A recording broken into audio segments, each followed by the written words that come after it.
$1 billion के shares जो हैं वो प्रॉमिस किए गए हैं कि फौजी फाउंडेशन जो पाकिस्तान का मिलिट्री इंडस्ट्रियल कॉम्प्लेक्स है, उसके साथ बहुत सी कंपनीज़ पाकिस्तान की नची हैं, पता नहीं कितनी हैं, उसमें कंस्ट्रक्शन की हैं, उसमें फाइनेंस की कंपनीज़ हैं, उसके अंदर फर्टिलाइज़र की कंपनीज़ हैं। तो उसके शेयर्स में, उसके बोर्ड के अंदर भी मुत्तहिदा अरब अमारात को एकोमोडेट किया जा रहा है। तो ये आप पाकिस्तान का जो एक इंटरडिपेंडेंट कॉम्प्लेक्स रिलेशनशिप है मुत्तहिदा अरब अमारात के साथ, वो खुल के आपको यहाँ पे नज़र आता है। फिर ये भी देखिए कि आपने खबर सुनी होगी कि इस्लामाबाद या कराची एयरपोर्ट्स की जो कंपनीज़ थी, उन्हें अभी कैंसिल कर दिया गया है, उसकी ओपन बिडिंग होगी, लेकिन इस्लामाबाद एयरपोर्ट की मैनेजमेंट का भी पहले जो ठेका या कॉन्ट्रैक्ट था, वो भी मुत्तहिदा अरब अमारात ही की एक जो गवर्नमेंट की कंपनी है, उसके पास था।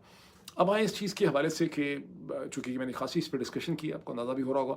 गवर्नमेंट का जो क्लेम है कि इंसर्जेंसी कमज़ोर होती चली जा रही है, मरती चली जा रही है। मैंने माना कि ये हमला उतना सख्त नहीं था या उतना इफ़ेक्टिव नहीं था जितना कि अगस्त 2024 का हमला था, जो कि नवाब अकबर खान बुख्ती की 18वीं जो उनकी असैसिनेशन या उनकी डेथ की एनिवर्सरी थी, उस पे किया था बीएलए ने।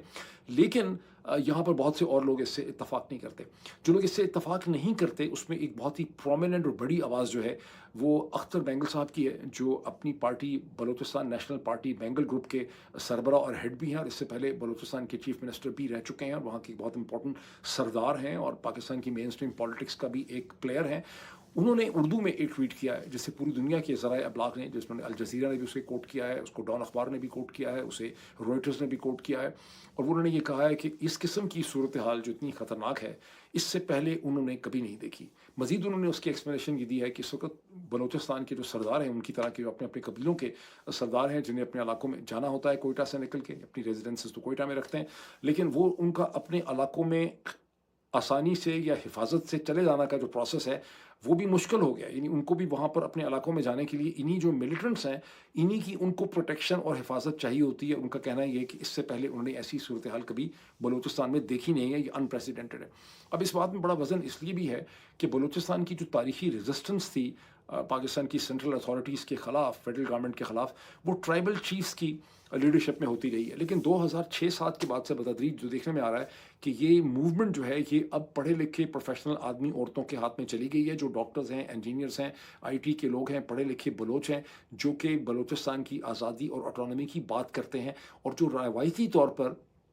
यहाँ पर जो ट्राइबल चीफ्स होते थे, जिनके ज़रिए फेडरल गवर्नमेंट रूल भी करती थी और वो उसके ख़िलाफ़ खड़े भी हो जाते थे। जो 70s की इंसर्जेंसी थी बलूचिस्तान की, बहुत ही खूंखार किस्म की, जो 3-4 बरस चलती रही, और जिसे जनरल ज़ियाउल हक ने आके ख़त्म किया था, जो ज़ुल्फ़िकार अली भुट्टो के ज़माने में शुरू हुई थी। वो प्रिंसिपली तौर पे जो सरदार थे, मैंगल्स एंड मज़ारीज़ और बिसेंजोस, वो उसको लीड कर रहे थे। लेकिन अब ये जो है, ये नॉन ट्राइबल लीडरशिप के पास है, ये मिडिल क्लास प्रोफेशनल लोगों के पास है, जिनकी बहुत सी शक्लें और तस्वीरें जो हैं आप सोशल मीडिया के ऊपर देख भी सकते हैं। इसमें जो एक एडिशनल डेंजरस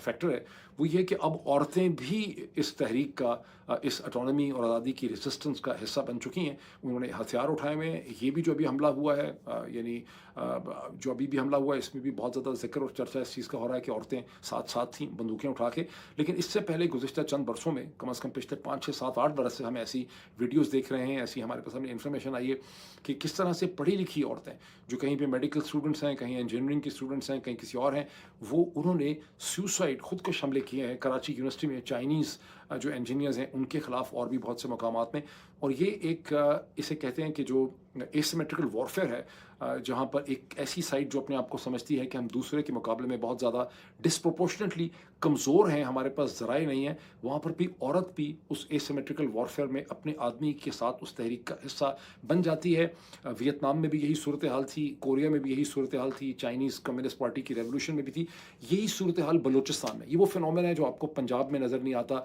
ये वो फिनोमेना है जो अभी तक आपको खैबर पख्तूनख्वा में नज़र नहीं आता। एक रवायती बलोच माशरे के अंदर, जो उतना ही रवायती है जितना कि खैबर पख्तूनख्वा का ट्राइबल एरिया है या पंजाब का है,